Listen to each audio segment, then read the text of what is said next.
Sa kagubatan ng San Miguel, Bulacan, matatagpuan ang Biak na Bato, isang lugar na naging saksi sa laban para sa kalayaan.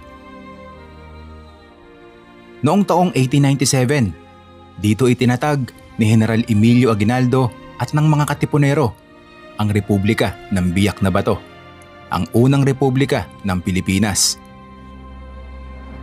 Sa mga kuweba at batuhan dito, binuo ang mga plano, nilagdaan ng kasunduan at isinulat ang isang mahalagang bahagi ng ating kasaysayan.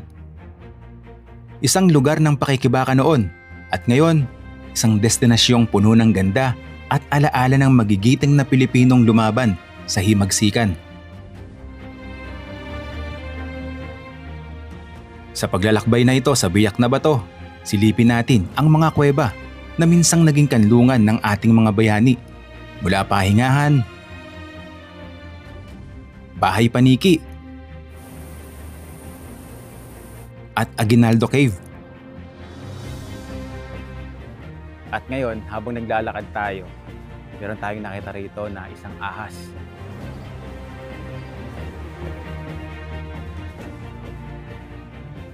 Kasunod nito, pinuntahan din natin ang ilang pang mga kuweba na may kanya-kanyang kwento at ginampan ng papel noong himagsikan, mga yungib na nagsilbing hospital,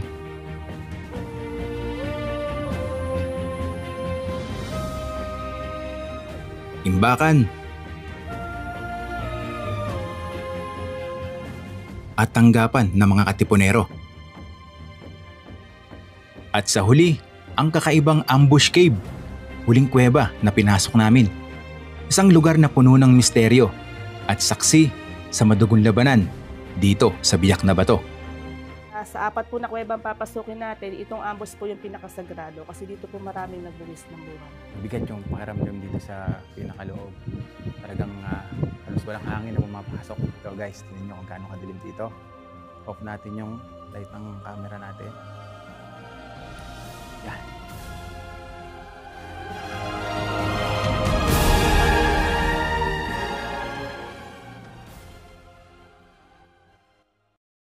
Isang magandang araw sa inyong lahat. Welcome pong muli sa ating panibagong motorcycle adventure. Ngayon, nandito na tayo sa Sibul, San Miguel. Kailangan po natin magmotor ng kulang 20 minutes para mapuntahan ang Biak na Bato National Park. So dito mayroong kanto. Yan, liko tayo dito sa kanan, papunta sa ating destination. So sa mga followers and subscribers natin na gusto rin bisitahin ang Biak na Bato National Park, yan, sundan nyo lang po yung ruta na dinadaanan natin. Biak na Bato National Park, 6 kilometers. Yun, malapit na tayo.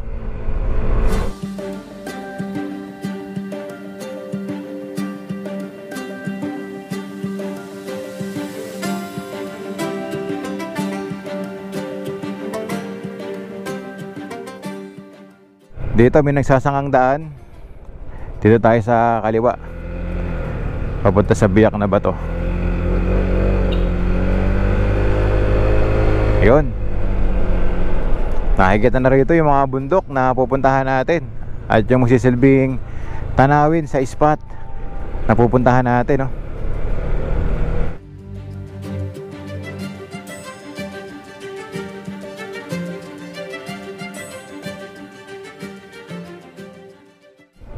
Yan, welcome Biak na Bato National Park.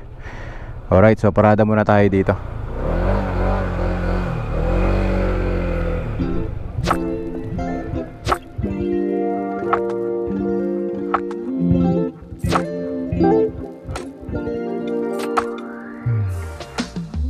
Ito po bang mga picture na nakikita ko dito sa tarp? Ito yung mga spots na pupuntahan natin dito sa Biak na Bato. First itinerary natin, itong Aguinaldo, Pahingahan, Bahay Paniki. Then after that nito, balik tayo uli dito sa entrance. Saka natin pupuntahan tong apat na historical cave. Tanggapan Cave, Yungib 1, Yungib 2, Yungib 3. So bali 7 spots yung pupuntahan natin sa gagawin nating paglalakbay na to dito sa Biak na Bato, at kasama natin si Ate Grace, yung ating tour guide. Bali 7 spots na yan, mga ilang oras po yung magiging lakad natin dyan? Eto dito sa una nating itinerary, sa tatlo na to, pinang-ano na natin yung 2 hours. Dito ganun din kasi medyo mabilis tong puntahan dahil pwede natin itong sasakyanin. Mga 15 minutes lang, andun tayo sa area. Tapos umiikot lang siya sa isang area. So bali ko konsumo tayo ng 4 na oras para mapuntahan lahat ng spots na meron dito sa Biak na Bato. So tara, simulan na natin.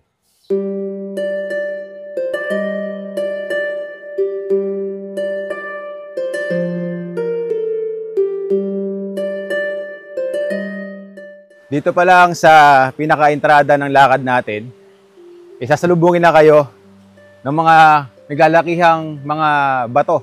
So ito daw yung tinatawag na limestone o apog. And itong mga bato, isa sa dahilan kung bakit tinawag na Biak na Bato itong lugar na to. Dahil kung mapapansin natin, no, may mga bitak yung limestone o yung apog.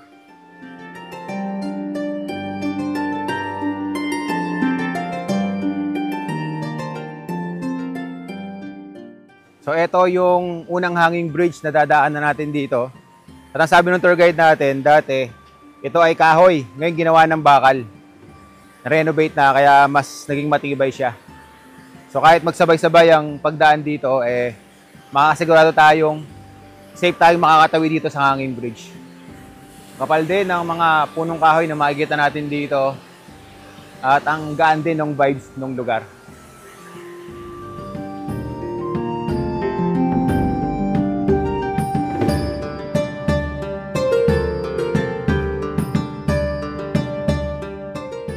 Matapos naming makatawid ng hanging bridge, dito sa ibaba, makikita ang mural shrine ni Aguinaldo, isang obra na naglalarawan ng kasaysayan. Dito mababakas natin ang kwento ng Biak na Bato at ang tapang ng mga katipunero sa panahon ng Rebolusyon. Sinasalamin doon ito, kuya, lahat po ng kaganapan nung panahon po ng himagsikan. Halimbawa po yung bungo na yon. Ang meaning daw po noon, kapag sumapi ka po sa kilusan noon ng mga KKK, ibig sabihin patay ka na. Patay ka na kasi inialay mo po yung iyong buhay sa inang bayan. Ah, okay. Yun naman pong kutsilyo na inaano po sa braso nila. Kapag iko'y ganap na raw po nilang kasapi, yung dugo nila mismo ang ginagamit nilang pang... Tinta. Opo. Ayun, yung pampirman nila. Ayun, makikita nyo naman po yun. Ayun, Yun. may So, pirma may na part po na sila yun. ng kasunduan.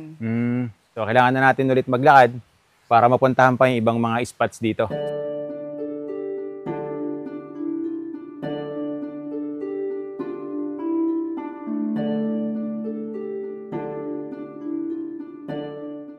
Ito na ngayon yung dinadaanan natin. No? Kung mapapansin ninyo, nagtataasan yung mga puno as in talagang gubat na. At nilagyan nila ng sementado na pathway na kung saan maginhawa tayong makakalakad dito. At meron pang gabay.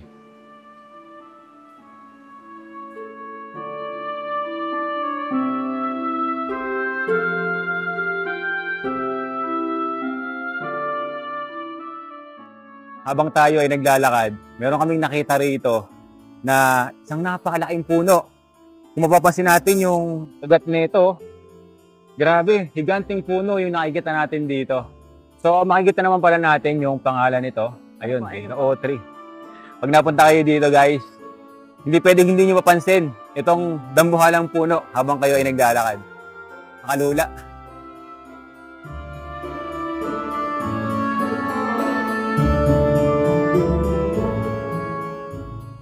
Papunta naman tayo ngayon sa Bat Cave. So mga nasa 15 to 20 minutes daw yung lalakarin natin para mapuntahan yun. Meron tayong dadaanan dito na kuweba bago natin marating yung Bat Cave. At makikita natin may nakasulat doon. Ito pala yung Pahingahan Cave. Yun. Ito yung nagsilsilbing pahingahan doon ng panahon ng digmaan. Kung saan makikita nyo raw dito na namamahinga yung mga katipunero. Kasi iba po kasi noon may mga sinasambang, may mga relihiyon kung tawagin po kuya pagano. Yun po yung mga sumasamba raw po sa mga puno. Dati po napapasok yung loob ni Pahingahan, kaya sa katagalan po ng panahon, yung mga stalactite at stalagmite natin na nag-abot na, Nagsara na po yung pinaka-entrance niya, kaya hanggang dito na lang po tayo makakapagpa-picture sa bungad. Ito po sir yung nakita nyo kanina sa mapa. Oo, yan. Kung tawagin po namin dito ay begonia. Ah, okay. Gagamit po ito pang asim sa hipon, isda. Pwede. Pwede po yung kanyang dahon, pati yung stem niya. So, ibig sabihin maasim yung Yes, sir. pinakaano niyan. Gusto niyo po try Atong niyo? stem. Opo. Ah, okay. So, subukan natin.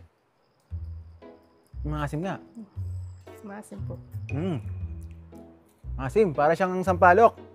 Tikman mo, pare. Ano masasabi mo? Maasim nga, pare. Sabi ko yung tangkay na mo, tidaan, kinain mo.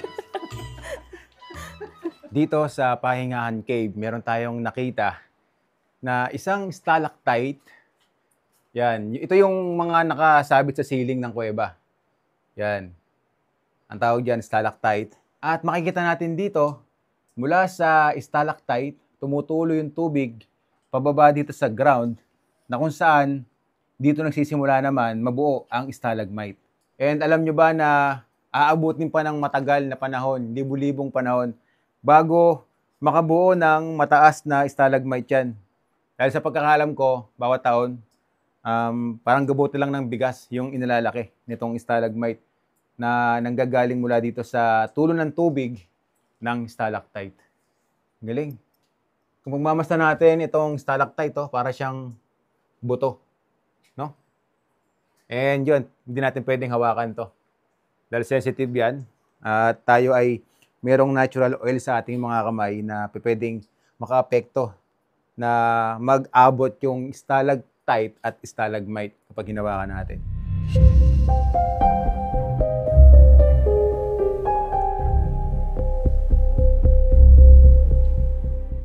At habang tayo ay naglalakad, paglagpas natin doon sa may Pahingahan Cave, meron tayong nakita rito na isang ahas na nakapalupot doon sa may wire. Ang laki ng ahas at tinatawag daw ito na ahas kalabaw.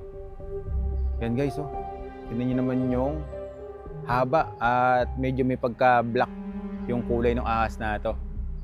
Ang sabi naman nila, kung hindi mo ito gagalawin o matatapakan ay hindi naman daw siya agresibo para mangagat. Tahimik lang siya dong nakapalupot sa may wire, kaya dito lang tayo sa may hagdan.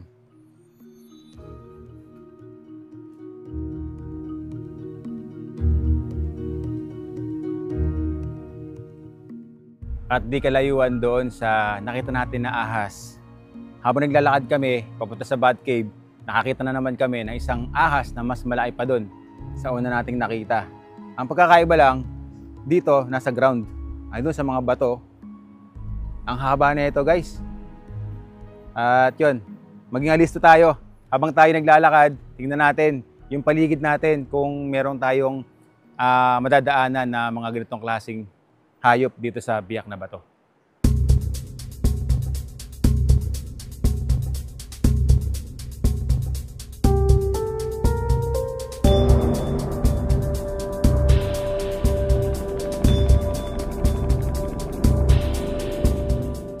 At pagkalipas lamang to ng ilang minutong paglalakad, ay narating na natin itong Bahay Paniki Cave, na kung saan sa likod nito, matatanaw na agad natin yung mataas na bundok na bato, at doon sa mismo pinakailalim niyan, doon natin makikita yung bahay ng mga paniki dito sa Biak na Bato.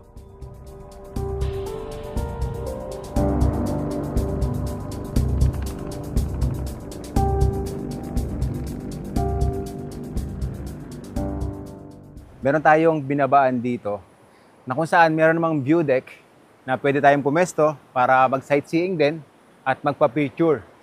At dito talagang kitang-kita natin yung buong lawak ng butas itong Bahay Paniki dito sa Biak na Bato. Siya po yung nagsilbing meeting place nung panahon ng himagsikan. Kasi Ah. dyan po sila nagpupulong pag may panag-uusapan po sila nung panahon na yon. Dati rin po, marami kayong makikitang iba't ibang klase dyan ng mga sinaunang kagamitan, mga pinggan, ganon. Kaya lang, sa tagal din panahon na nagdaan po, hindi, tulad ng mga dumaan na baha, yung mga turista rin, may posibilidad po na naanod na yung ibang kagamitan. Yung mga ibang kagamitan. O iba naman po, nakukuha ng mga turista namin dito, ginagawang souvenir. Yun lang. Opo. Pero yung mga nakuha pong mga artifacts dito, na-save naman. Yung iba po na-save naman. Nasaan po ngayon yun? Nasa museum po ng, pagkakaalam ko po ng Malolos. Museum ng Malolos. Opo. Dito sa San Miguel, wala tayong makikita. Baka po may mangilan-ngilan lang. Mangilan-ngilan na lang din. So yun, dito pala nagsimula o hinugot yung pangalan na Biak na Bato sa Bahay Paniki Cave, na kung saan dito talaga makikita natin yung mga dambuhalang bato na biyak-biyak din. Makikita natin dito sa ilog. Opo, maganda rin pong paliguan yung loob niya pagka summer. Saka po yung bali likod. Yung pinakalikod. Opo, may parang mini falls po siya. Wow! So ngayon, dahil nga medyo umuulan at hindi ganun kaganda ang panahon. Hindi po siya allowed na paliguan sa turista. So ayan guys, punta kayo dito summer kung gusto nyong ma-experience ang makaligo doon sa may Bahay Paniki Cave.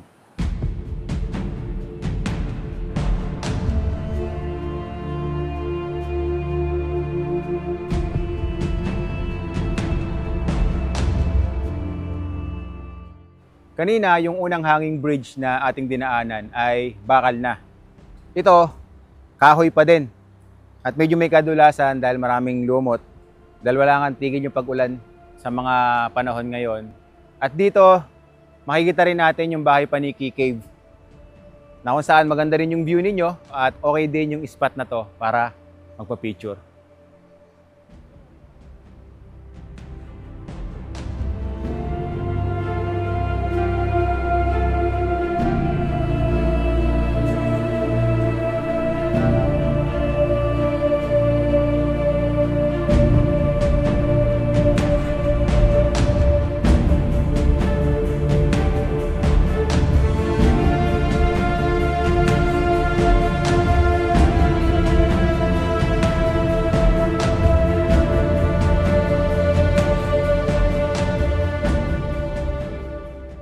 Guys, dito, sobrang laking puno yung makikita natin dito. At ayun. So sabi ni ate, may history daw itong dambuhalang puno na makikita natin dito sa Biak na Bato. Opo, kuya. Siya po yung nagsilbing watchtower no panahon po ng Himagsikan. Kusan po mula po sa taas niyan, may mga nakapwesto po tayo mga katipunero. Yung pinag-entrancean po natin or pinag-parkingan ng sasakyan, kita po sa taas niya. Kaya lahat po ng papasok na monitoring po nila. Ginagamit po nilang pang akyat dyan yung mga bagging. So ate, sa palagay mo, mga ilang tao kaya ang kayang akapin yan para lang mabuo yung bilog nito? Actually po sir, nag-conduct na po kami ng pagsukat niyan. 31 people po yung kinailangan namin para makuha po namin yung buong sukat? Buong sukat po niya. Oh, grabe. Tapos po noong 2016, nagkaroon po ng BMS yung mga ng mga DNRs namin dito kasama yung police ranger namin. Nakakuha po sila dyan sa likod din niya ng bomba. Active pa po siya. Wow. Dahil active pa po siya, kaya napilitan po silang i-turn over din po sa police station. So ano yung pangalan ng malaking puno na to? Kung tawagin po siya, The O3. Parehas lang din nung nakita natin kanina. Kaya lang po, siya nga po yung nagsilbing watchtower nung panahon po ng digmaan. Isa sa mga tahimik na saksi sa mga nangyari dito sa Biak na Bato. Itong dambuhalang puno na hanggang ngayon sa kasalukuyan ay nakikita pa rin natin at talagang nakakamangha.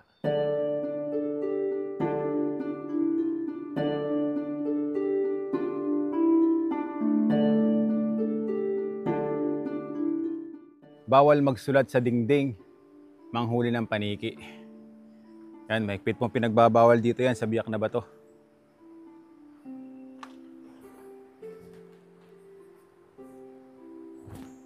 Bahay Paniki, side entrance, rear entrance. So, dito tayo sa side entrance. Ito yung mga kasamahan natin. Ito yung daan sa may side entrance, papasok doon sa may Bahay Paniki. Medyo masikip yung daan. At gumawa na sila dito ng hagdan para hindi na mahirapan yung mga bibisita rito. Habang lumalakad ako at papasok sa loob ng kuweba, mararamdaman mo na parang binabalik ka sa panahon ng mga katipunero. Sabi nga, dito raw sila natatago at nagpaplano laban sa mga Kastila.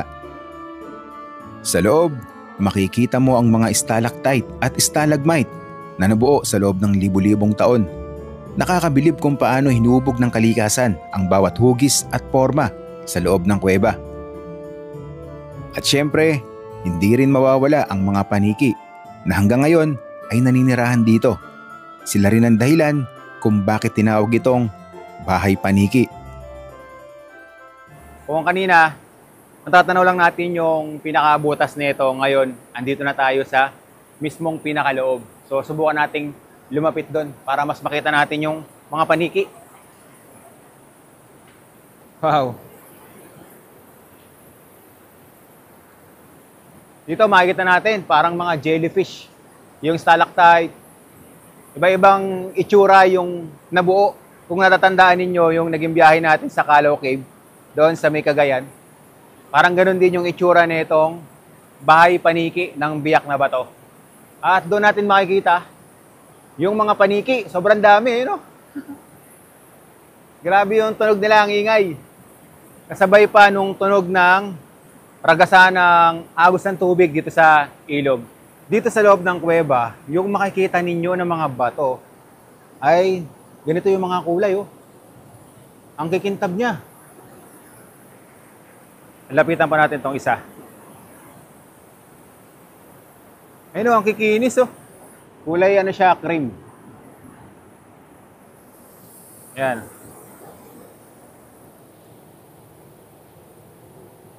Wow. Meron tayong nakita rito sa bato na isang patay na insect bat daw yung tawag dito. Mukhang kamamatay lang nito kasi hindi pa siya ganun kabaho. Ito yung itsura niya. Guys, tinan nyo yung stalagmite dito sa loob ng kuweba, oh. Kumikintab-kintab siya. Para siyang kristal. Ayan, oh. Kumikislap-kislap. Wow.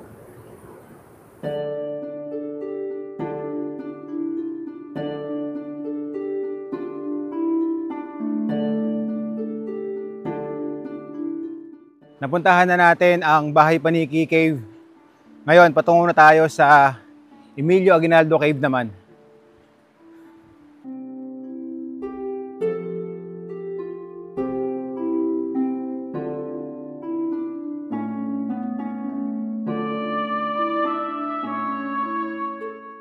Kailangan nating tumawid dito sa ilog para makarating tayo doon sa Aguinaldo Cave. So yung kasamahan natin, naglagay siya ng kahoy doon para makatawid tayo sa gilid.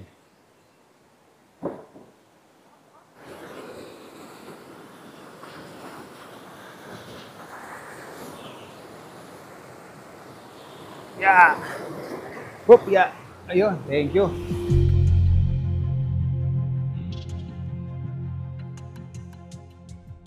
Ito naman ang Aguinaldo Cave dito sa Biak na Bato. Sa kasalukuyan, hindi na ito pwedeng pasukin dahil napuno na ng tubig ang loob. Pero ayon sa mga kwento, dito mismo nagtatago at nagpupulong si General Emilio Aguinaldo kasama ang mga katipunero. Pagkatapos nating tumawid doon sa ilog ay narating na natin itong tinatawag na Emilio Aguinaldo Cave. Yan guys, oh. So ngayon makikita natin na punong-puno ng tubig. So dito daw nakapwesto sa Emilio Aguinaldo Cave yung opisina niya. Sa ngayon hindi natin pwedeng pasukin dahil ngayon ay pinagbabawal na daw. Dahil yung tubig dito ay bukal at nagsisilbing inumin ng mga residente sa likod nitong kuweba. Kaya ngayon ay hindi na pwedeng pumasok yung mga turista rito para masilip sana natin yung mga bato na ginamit nila dati bilang kanilang mga upuan at lamesa. Yan, tinatanlawan lang natin ng flashlight para makita natin yung loob nitong kuweba.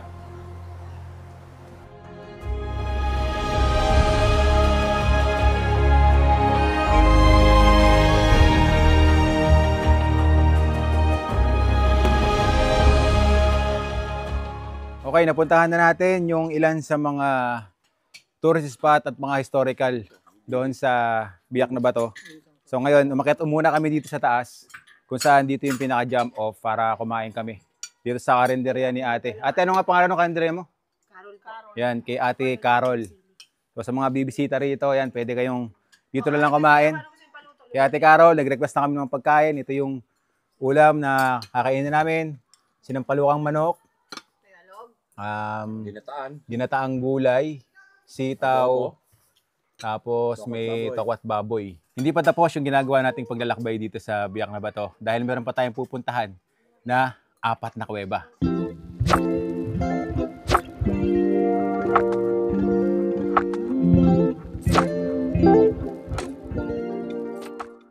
Okay, tapos na tayong kumain at nakapagpahinga na rin tayo. Ready na para puntahan yung 4 na kuweba.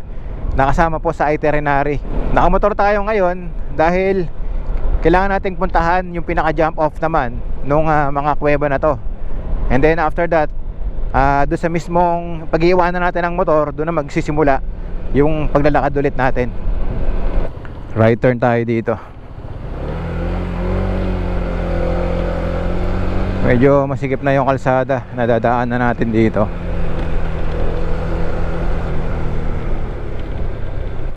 Uy, may ilog. Ayun, dadaanan natin. Kasalukuyan marami ditong mga tao naglilinis ng motor. Tapos merong mga naliligo. Ang linaw din ng ilog nila dito. Wow. Saya.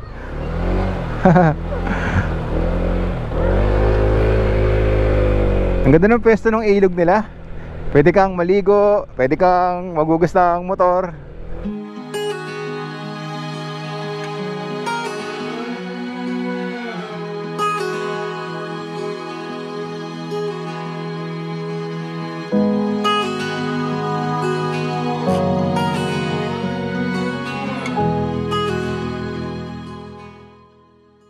Okay, nagsisimula na tayong maglakad papunta sa unang kuweba.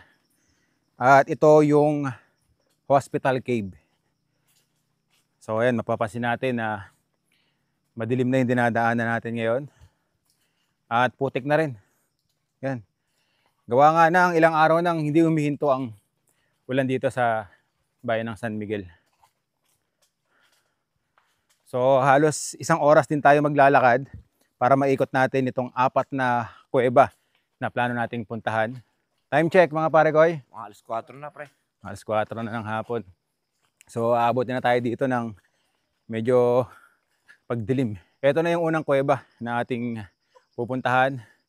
Yung tinatawag nga po na Yungib 2 Cave.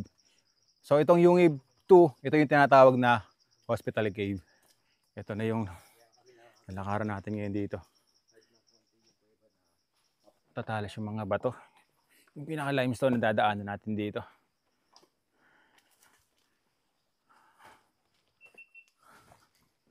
At medyo may kasikipan yung kuweba na to. Oh, yun! Psst! Andalas na yung isa natin kasamahan doon, si Parandex. At medyo may kadulasan nga. Kasama yan sa ating paglalakbay. Nadulas na yung isang kasama natin, si Parandex. Dahil nga aputik yung dinadaanan natin at medyo malalim yung pababa. Andito na tayo sa pinakaloob nitong Yungib Cave o yung Hospital Cave dito sa Biak na Bato. At ate, bakit po ba tinawag na Hospital Cave itong kuweba? Ito po kasi sir, yung sa 4 na kuweba, napili nilang gawing pagamutan sa mga sugat ng Katipunero. Kasi dito po nila ginagamot yung mga sugatan. Nagsilbi naman po ditong manggagamot noon si Trinidad Texas. Siya po yung founder ng Red Cross ng buong Bulacan. Ah, okay. Siya po yung tumindig din na inang bayan ng mga panahon po na yun. Sa 4 po kasing papasukin natin kuweba, siya po yung may maganda yung pagka-platform ng lupa. Kumbaga medyo patag, no? Opo. Dito, kailangan talaga natin na meron tayong flashlight at syempre meron tayong suot na helmet. Kasama na yan sa babayaran ninyo kapag gusto nyo ring bisitahin o libutin ang Biak na Bato.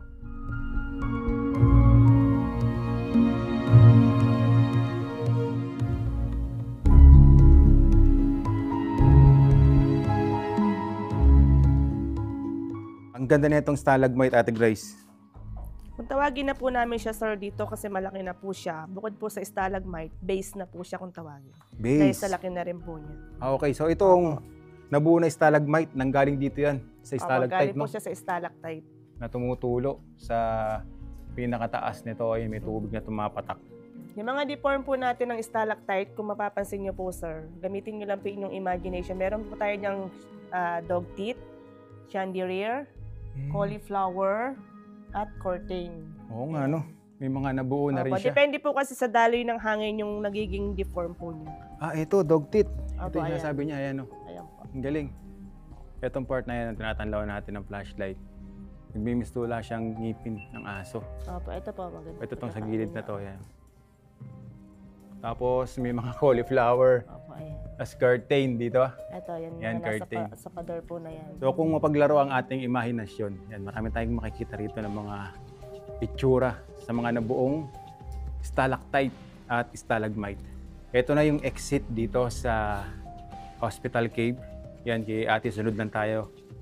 Okay, paglalabas po kayo, side entrance, ay side ano lang po kayo, exit. Yun. At meron ako nakikita rito na insekto.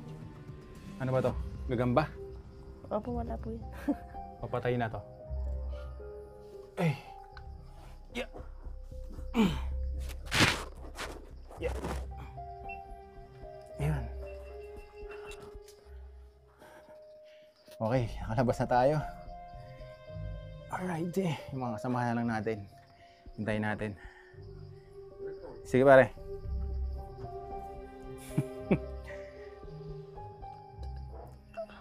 Sige pare. Gilid lang. Yan. Yan si Paren Dex. Yung bag mo. Kasya. Yan, sige.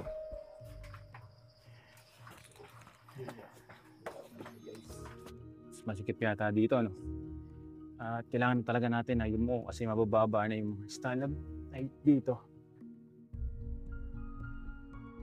Napakahalaga na meron tayong suot na helmet dito dahil posible na tumama yung ulo natin dito sa mga stalactite na mababa.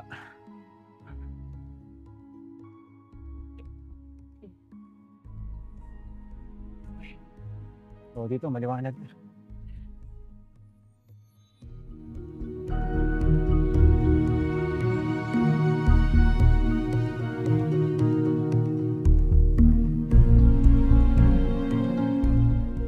Pagkatapos nating pasukin yung Yungib 2 at ito na tayo sa Yungib 3. Makikita naman natin dito, yan, may pangalan Yungib 3 Cave.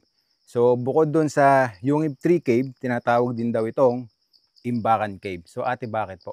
Dito po kasi iniimbak yung pagkain, gamot at armas ng panahon po ng himagsikan. Kung mapapansin nyo rin po sa apat na papasukin nating kuweba, siya po yung pinakamalapit sa hospital. In case po kasi na may pangangailangan, katulad po ng gamot at saka ng pagkain, mabilis na po siyang ma-deliver sa Hospital Cave. Okay. May dahilan pala yung pagkakalapit nitong Opo. Hospital Cave saka itong Imbakan Cave. So tara, pasukin na natin. Tara po. Medyo malalim-lalim din to, no? Opo, sa apat po natin papasukin, siya po talaga yung may pagka-risky yung Po. entrance. Okay, sige.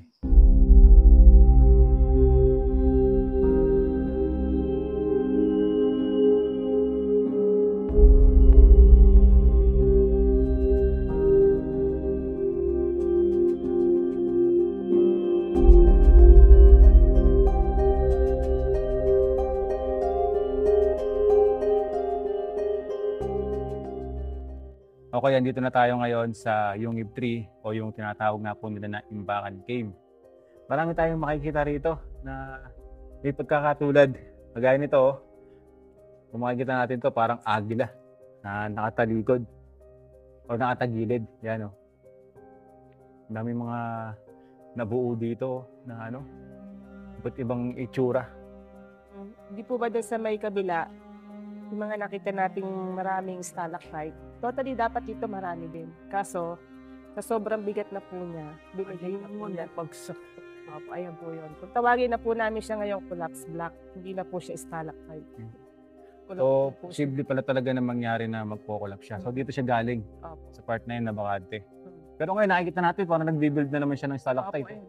Bago na lang po. Mga bago na to, no? So, kailangan natin ulit baybayin itong kuweba para makalabas tayo doon sa may liwanag. At yung susunod na kuweba na pupuntahan natin ay Tanggapan Cave. Tanggapan Cave. Okay, tara. Ito yung nilalakaran natin ngayon sa Imbakan Cave. Mga putik na talagang mahirap lakaran. Na pag-angat mo, halos ay hindi mo na mabunot yung suot mong tsinelas. Ito yung bumagsak na stalactite ito. Ang laki.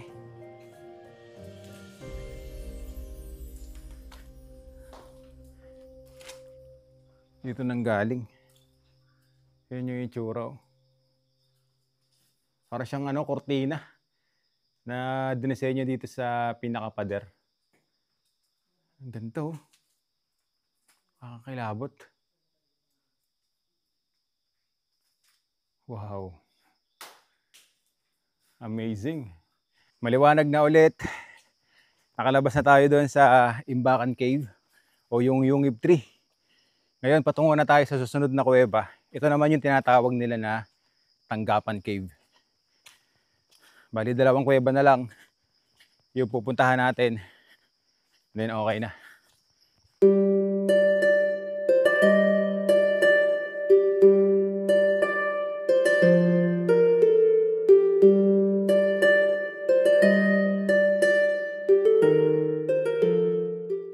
Pagkalipas ng ilang minutong paglalakad, narating na rin natin itong isa pang kuweba, ang Tanggapan Cave. Sa 4 na kuwebang pinasok po natin, si Tanggapan po yung pinakamaedad. Umiidad po siya ng 300 years old. 300 years old na pala itong Tanggapan Cave. So ate, bakit po ba tinawag na Tanggapan Cave yung kuweba na to? Dito po kasi sir, dinadala yung nire-recruit sa iba't ibang lugar. Kung saan dinadala po sila dito na nakapiring. So yung pag-recruit na yun, ibig sabihin, para masala po talaga sila na sila willing makiisa sa kilusang.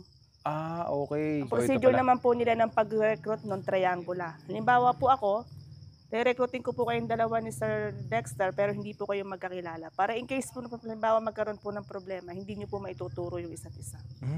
So yun pala yun. Ang Opo. dami nating nalamang informasyon kaya Ate Grace, patungkol nga po dito sa Tanggapan Cave. Bukod po doon sa pagiging isang recruitment area nitong Tanggapan Cave, may mga naging ambag pa po ba ito? Opo, bukod po sa mga sinauna, after po ng digmaan, yung mga taga rito, nagsilbing din po siyang parang bahay.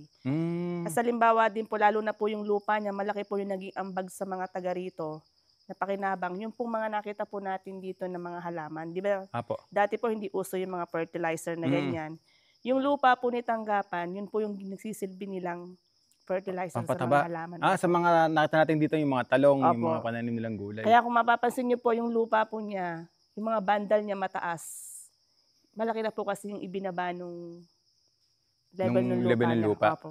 Bukod po doon, yung soil erosion din yung naging cause. Sa 2 kuweba na napuntahan natin, itong Yungib 2 saka Yungib 3, ito yung nakikita ko na may mas maaliwalas. Open dito. Nakakahinga tayo dito ng maayos.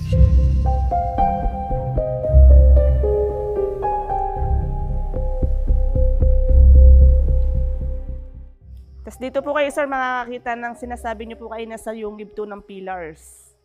Ayan po yung halimbawa ng pillars. Yan po ito. yung mga column magkakatabi. So ito yung pinaka haligi o pader ng mga kuweba dito. Lalaki na ito. Yung pong entrance nito, dito po, sir. Doon po ang tagos niya ng exit niyan. May daan dito sa gilid. Opo, meron po dyan. Saktong isang tao lang po yung, Kakasya. kumbaga magkahilera po kayo, hindi tayo po pwede ng katulad nitong bugso tayo makapasok. Yan, isa lang po. Kumbaga follow the leaders lang po yung pagpasok dito. Okay. Ito naman yung pinaka-dulo. Opo, dito Netong yung exit. Tanggapan Cave. So ito yung sinasabi ni ate na exit. Kung pupuntahan natin, yung sinasabi niya na isang part doon na medyo masikip, dito tayo lalabas. Dyan. Yan, pakita natin sa kanila. Yan o. Yan, yung kaliwa, yung kanan na yan. Ito pala yung pinaka-exit. Tabi-tabi po. Yun. Dito, kita natin. Yan po. Yun yung pinaka-butas.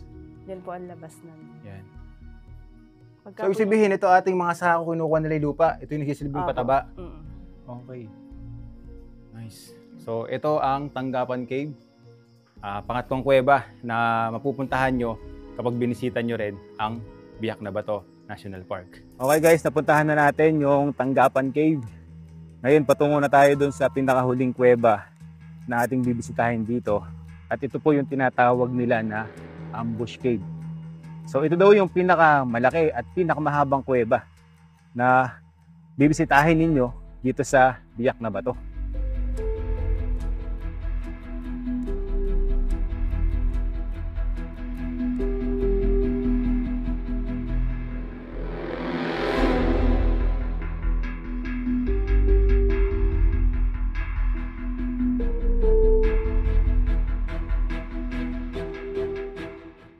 Ito na yung pinaka-entrada nitong Ambush Cave na papasukin natin.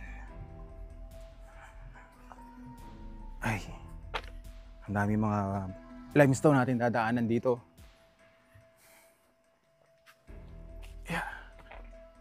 Oh. Lamig dito ah. Ang dami mga kawayan. Yeah.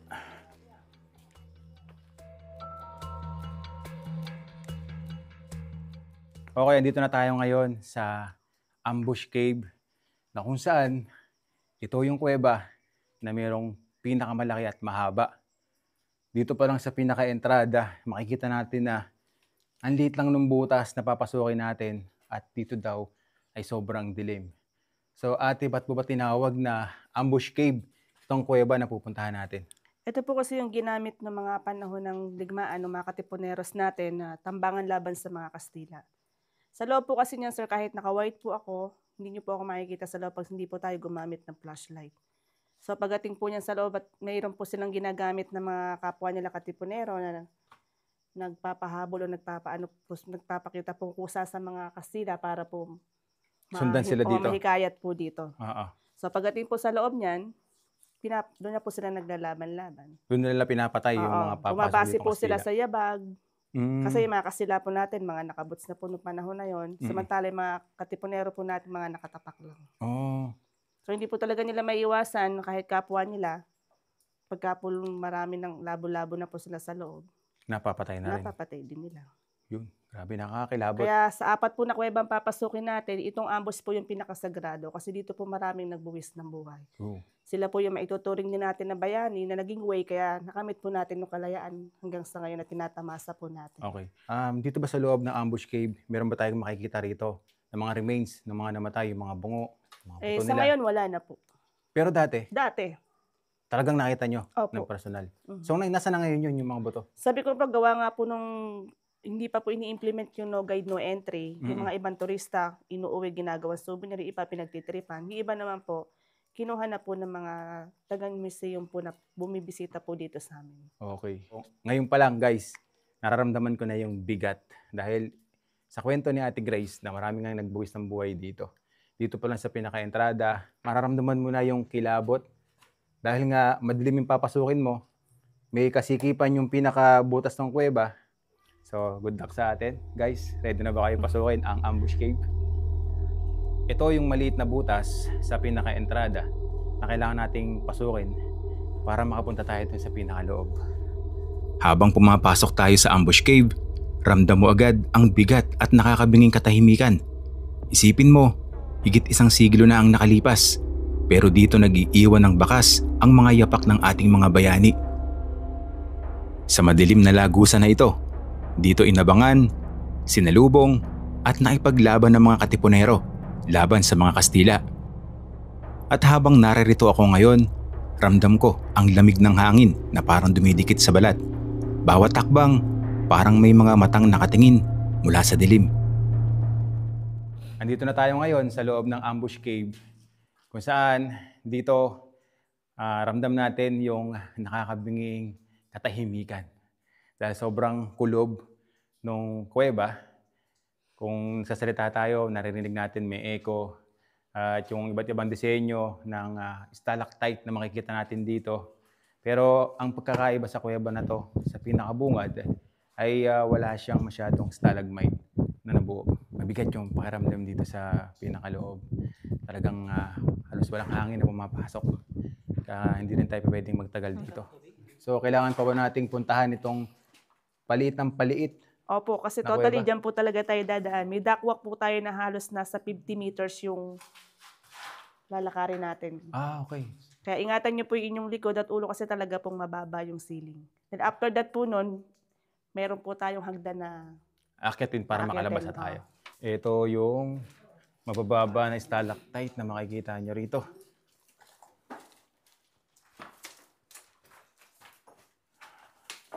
Kailangan dito, tingin sa baba, tingin sa taas. Sobrang dilim. Andito na tayo sa pinakakalagitnaan nitong ambush cave. Ipapakita ko sa inyo kung gaano kadalim dito. Naka-off na yung mga flashlight o yung mga ilaw ng mga kasamahan natin dito. Guys, tingnan nyo kung gaano kadilim dito. Off natin yung light ng camera natin. Yan. So, para ma-experience natin sa mga oras na to kung gaano kadilim dito at gaano katahimik. Hindi tayo magsasalita.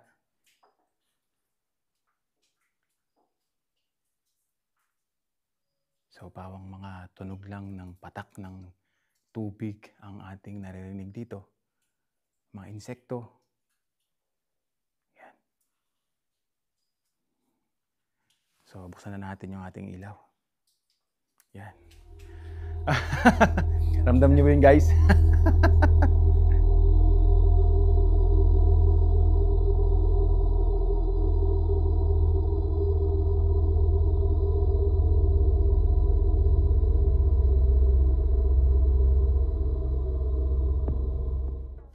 So ito yung mga dapat ating pag-ingatan.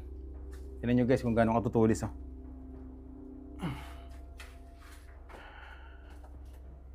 Sa lahat ng kuweba na napasok natin, ito talaga yung kuweba na talaga iba yung pakiramdam. Yung sikip, yung hangin, yung dilim at katahimikan. Kakaiba dito sa ambush cave.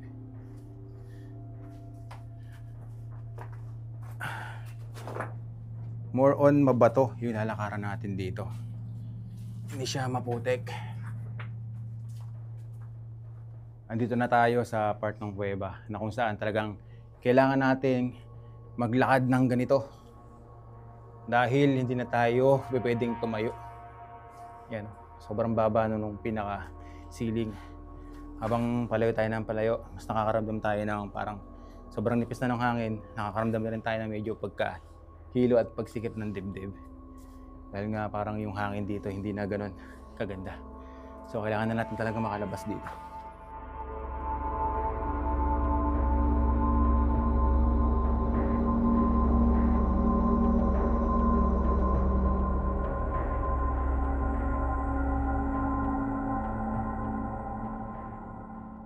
Merong hagdan dito.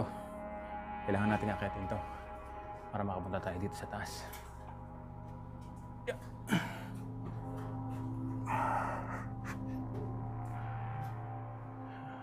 Sikip na rin to ah. Yeah.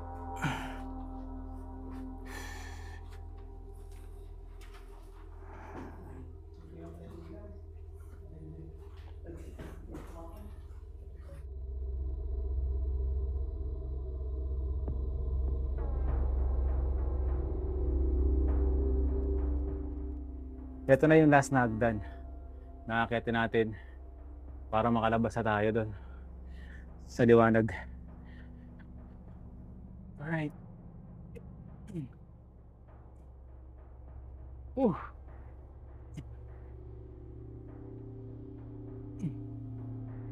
Oh. Ay, thanks God. Ito na. Yay, sa wakas. Ito na tayo sa labas. Yan. Yumibuan Cave. Nakakahinga na tayo ng maayos. Kumpara kanina.